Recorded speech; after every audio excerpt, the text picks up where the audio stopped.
Welcome back to today's video, where we dive deep into the latest economic and political turbulence shaking the United Kingdom. Rachel Reeves is under fire as the pound takes a nosedive and borrowing costs soar to alarming levels. But where is she? As the UK faces economic uncertainty, Reeves seems to have disappeared, leaving critical questions unanswered. Stick around because we're unpacking all the details of this Thursday bombshell and why her actions, or lack thereof, could have catastrophic consequences.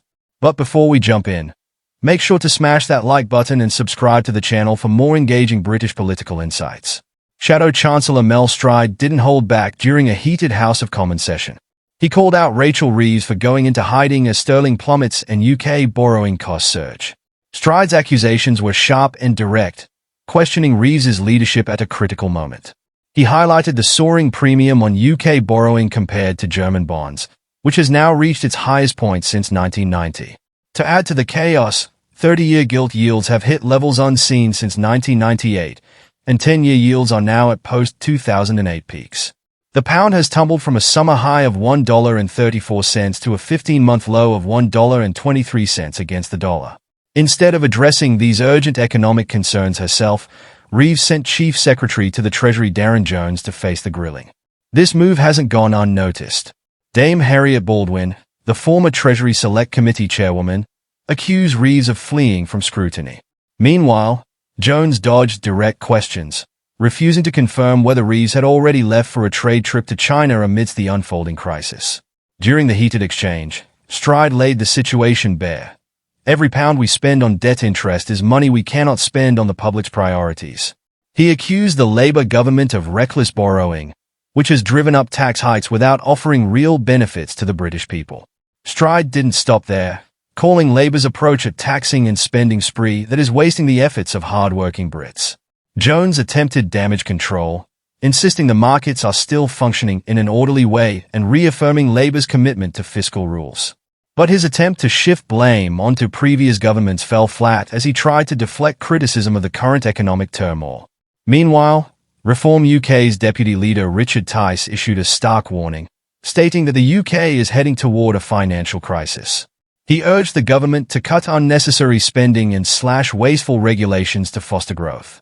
Adding fuel to the fire, Liz Truss hit back at Labour's accusations about her mini-budget, sending a legal notice to Sir Keir Starmer. Truss's lawyers claim Labour's narrative is defamatory and damaging to her reputation. As borrowing costs skyrocket, Rachel Reeves is reportedly scrambling to draft contingency plans, including emergency spending cuts or potential tax hikes. Economists warn that a continued rise in bond yields could force Reeves into making tough decisions by March, potentially leading to internal cabinet conflicts over where cuts should be made. Treasury insiders hint that Reeves's fiscal rules could break under the pressure, exacerbating public distrust in her leadership. Meanwhile, the UK's economic outlook remains grim. The pound has hit a 9-month low, food prices are set to rise by 4.2% this year, and hiring rates have plummeted due to Labour's changes to national insurance. Optimism among banks and financial services has sunk to its lowest point since 2022. On another front, British farmers are ramping up their protests over Labour's proposed inheritance tax changes. Protesters gathered outside the Oxford Farming Conference, with banners reading, "Ditch the family farm tax" and "Fight the tax." Around 100 tractors surrounded the venue, honking their horns in protest as Environment Secretary Steve Reed addressed the conference. Alan Miller, co-founder of Together, warned that if the inheritance tax changes proceed, Britain could face a food supply crisis as farmers exit the industry. There will be no more food on the shelves because there won't be any farmers left, he said. Miller urged the public to rally behind farmers by contacting their MPs and demanding a reversal of the tax changes.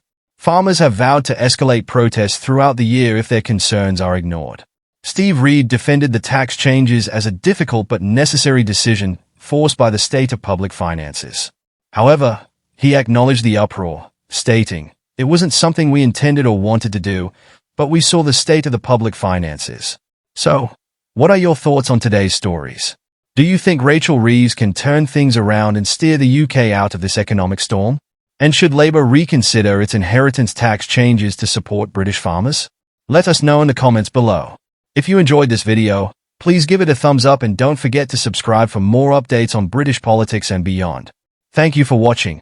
and we'll see you in the next one. Take care and goodbye.